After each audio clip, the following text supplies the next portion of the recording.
Because of the infamous attention that 100th Street was getting at that time, you got to keep in mind that no police, law enforcement could go down that block without being shot or killed, and this was a common thing.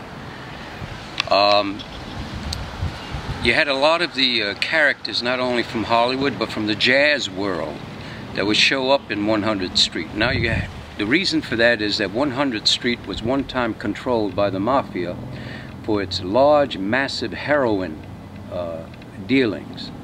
And you didn't have these punks standing on the corner selling these nickel and dime bags like you do today.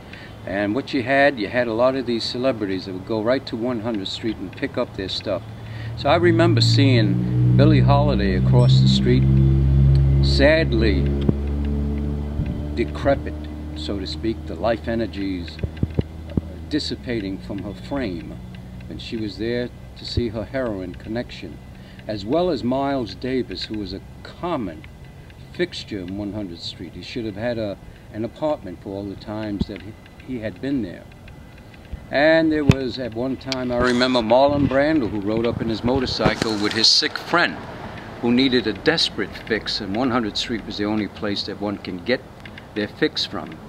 And this story about Frank Lucas and Nicky Barnes is all bullshit, because they too got their supplies from 100th Street, and not the way the picture American Gangster depicted. 100th Street was what it was all about. 100th Street is where it all happened, and 100th Street is where you lived electrifyingly and died sadly.